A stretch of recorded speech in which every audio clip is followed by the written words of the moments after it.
Dernier coucher de soleil, à la veille d'un retour en terre natale. Un voyage vers le pays tant attendu, tant rêvé par ce groupe de 250 réfugiés centrafricains. Des hommes, mais surtout des femmes et beaucoup d'enfants nés au Cameroun.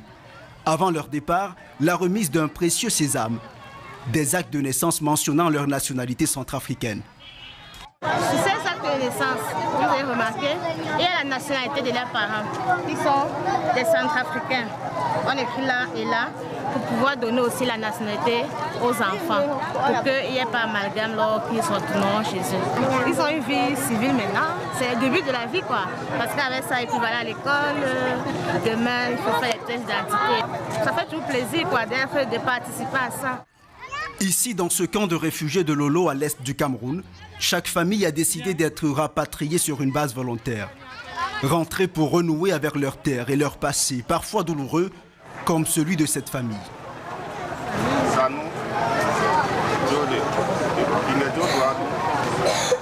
Maïmouna et ses 3 enfants viennent d'une famille musulmane. Ils sont arrivés ici en 2014, fuyant l'avancée des anti-Balaka, des groupes d'autodéfense à majorité animiste, entrés en guerre contre la rébellion Séléka qui avait pris le pouvoir quelques mois plus tôt. À l'époque, sur fond d'instrumentalisation politique, les massacres intercommunautaires et les exactions réciproques font des dizaines de milliers de victimes. Aujourd'hui, Maïmouna veut oublier ce conflit, trop souvent réduit à un simple affrontement entre chrétiens et musulmans centrafricains. Elle ne pense plus qu'à retrouver sa maison abandonnée il y a 5 ans. J'ai fui la Centrafrique à cause de la guerre et à cause des anti-Balaka. Tout le monde fuyait, on a suivi le mouvement et on s'est retrouvés ici un peu par hasard au Cameroun. À la veille de notre départ, nous sommes vraiment contents de repartir et je suis très heureuse de ramener mes enfants là où ils sont nés. À la nuit tombée, à quelques heures du départ, beaucoup d'impatience chez ces réfugiés déjà rassemblés près des tentes.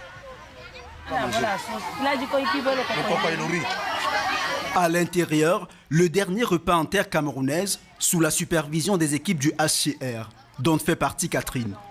Des humanitaires sous pression qui doivent veiller à tout, y compris à ce que les candidats au retour ne changent pas d'avis pendant la nuit. Les équipes de la fédération, vers la fin, doivent passer dans les dortoirs avec nous, se rassurer que tout le monde est là. Et maintenant, le matin, on est certain qu'on n'aura pas de désagréments. Et au moment de monter dans les véhicules, tous seront là pour le départ. Le lendemain aux aurores, le jour J. Une par une et en file indienne, les familles de réfugiés embarquent dans une demi-douzaine de camions.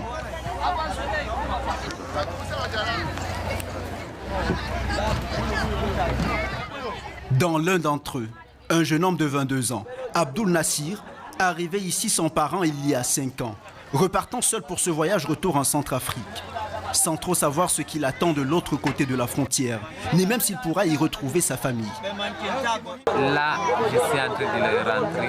J'espère que les guerres sont déjà finies. Je ne sais pas si peut-être qu'on a déjà séparé. Est-ce qu'on peut retrouver encore? Je ne sais pas. Je ne veux plus délaisser ma famille derrière. À l'heure du départ, le temps des adieux, larmes aux yeux. Pour dire au revoir aux 250 qui rentrent à la maison, des centaines de Centrafricains ont fait le déplacement. Ils font partie, comme Ousmane, des 14 000 réfugiés qui ont choisi de rester au Cameroun, pour l'instant. Je suis venu leur dire au revoir, ça fait plaisir de les voir rentrer. Moi, j'attends que ma grand-mère soit assez en forme pour faire ce voyage, mais nous aussi, on va s'enregistrer pour le départ.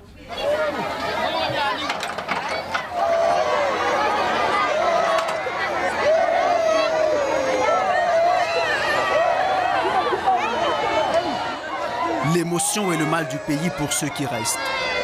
Le voyage vers l'inconnu pour ceux qui partent, en convoi.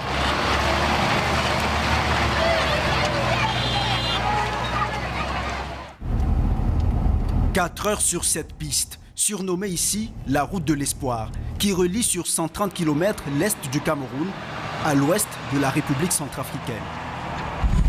Mobile 3, ici Mobile 2 prend le relais. Nous voici déjà de l'autre côté de la frontière, en territoire centrafricain, où une discrète escorte policière précède le convoi. Mais à l'arrivée dans cette commune centrafricaine de Berbérati, pas de comité d'accueil officiel, aucune autorité locale pour souhaiter la bienvenue à ces réfugiés de retour au pays.